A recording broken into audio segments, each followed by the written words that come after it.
Você está contratado. O Depois das 6 está começando agora. Gabriela Otto, você parece o Justus, falando lá do programa. Como é que chama aquele programa lá? O Aprendiz. O Aprendiz. A gente vai explicar essa história de por que você agora assumiu o papel do Roberto Justus no Você Está Contratado. Mas lá ele demite, aqui eu contrato, é diferente. É verdade, você é aquela eterna pessoa positiva, né? Bom, já que estamos... E tem possibilidades, né? A gente vai falar aqui que mesmo nessa situação dá para minimizar tudo isso e é possível ser recontratado. Primeiro, eu vou trazer alguns dados aqui para os nossos telespectadores, youtubers, como ela gosta de chamar você que segue. Aliás, você tem que assinar o nosso canal, pessoal. Vocês que gostam do nosso canal, não se esqueçam de seguir o nosso canal. Nós já estamos com a marca de quase 1.500 seguidores, né, Gabi? E a gente queria primeiro agradecer as pessoas que estão aí acreditando e comentando, construindo cada vez mais Depois das 6, mas também que vocês seguissem, né? Seguissem o canal. E quando vocês dão joinha, né? Quando vocês comentam, a gente entende qual é o tipo de conteúdo que vocês gostam. Então, por favor, façam isso. É isso aí. Bom, Gabriela Otto, nos Estados Unidos, 9 milhões de pessoas do setor de turismo estão já desempregadas, né? No Brasil, a CNC estima que esse número é da ordem de 500 mil pessoas. E a Organização Mundial do Turismo estima que essa crise do coronavírus vai gerar mais ou menos o desaparecimento de 25 milhões de empregos, né? E aí eu queria entender... Os números não estão para brincadeira. E por que a gente resolveu criar esse programa do Você Está Contratado, no meio de tantos números de desempregados, né? Porque é possível, né?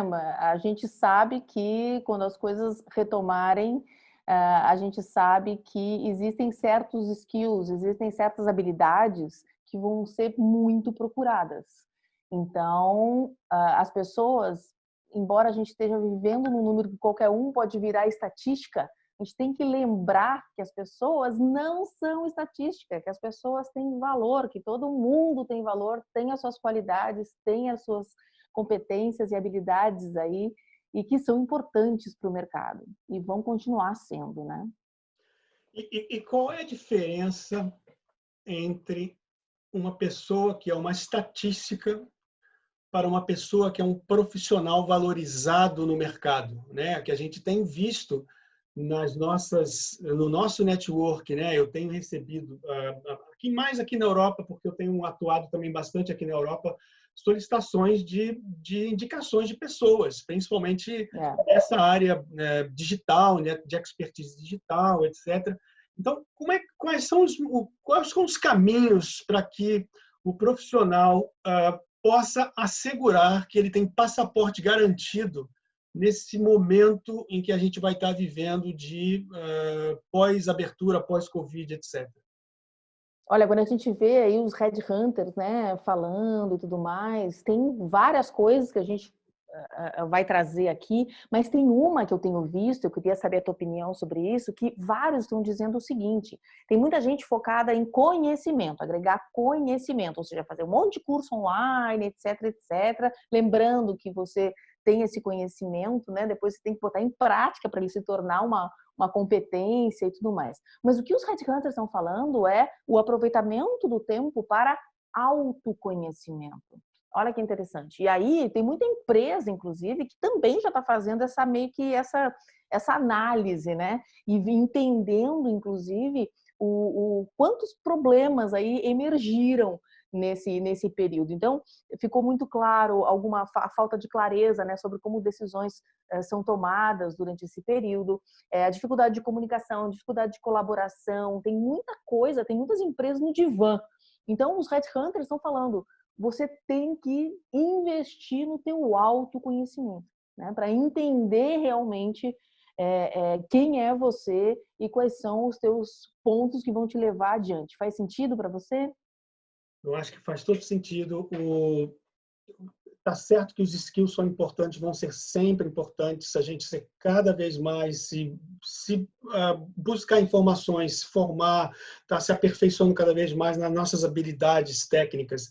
Mas nesse momento, o que está se preparando em termos de expectativa para um novo profissional vai ser muito mais habilidades relacionadas às atitudes do que aos skills técnicos, né? E qual é a principal atitude no momento em que nós vivemos o caos, como a gente está vivendo agora, da incerteza, né?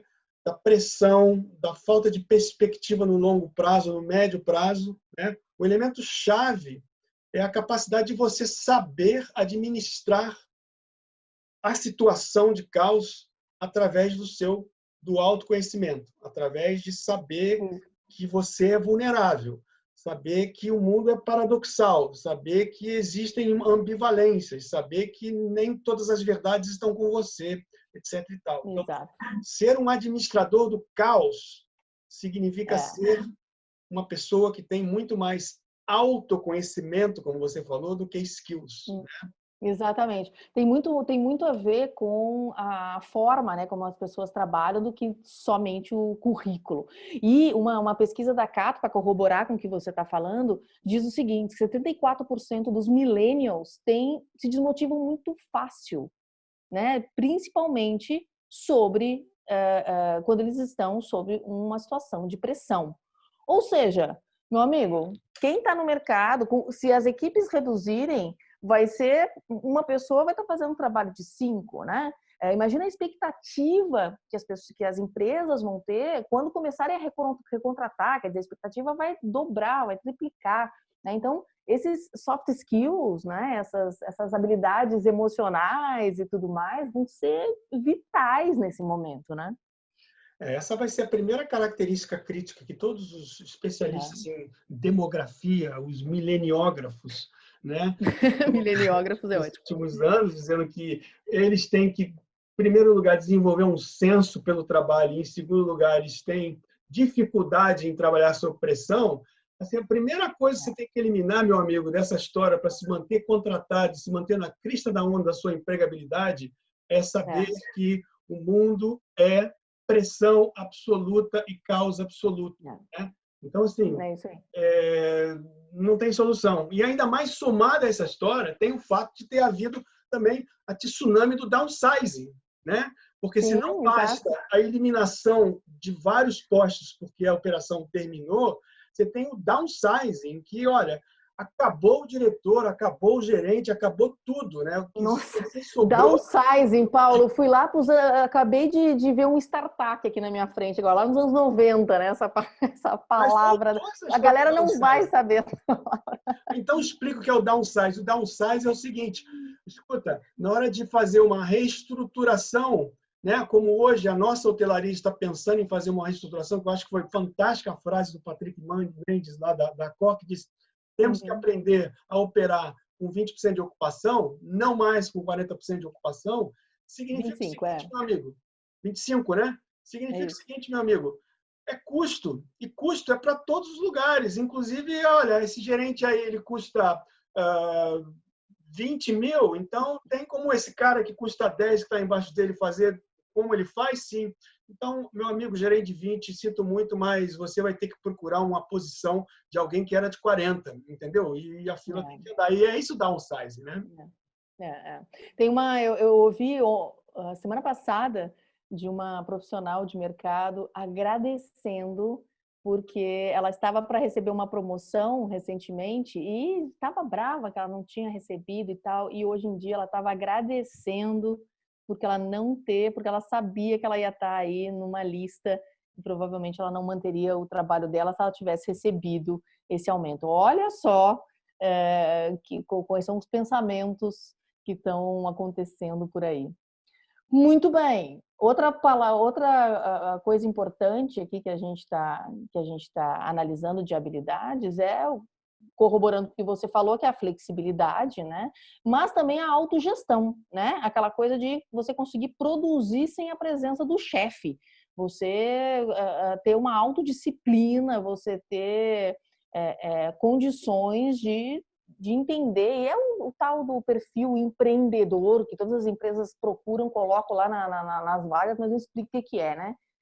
Que é isso, que é você produzir sem estar com o chefe cobrando ali o tempo todo. Isso vai ser vital, essa autogestão, né, para frente.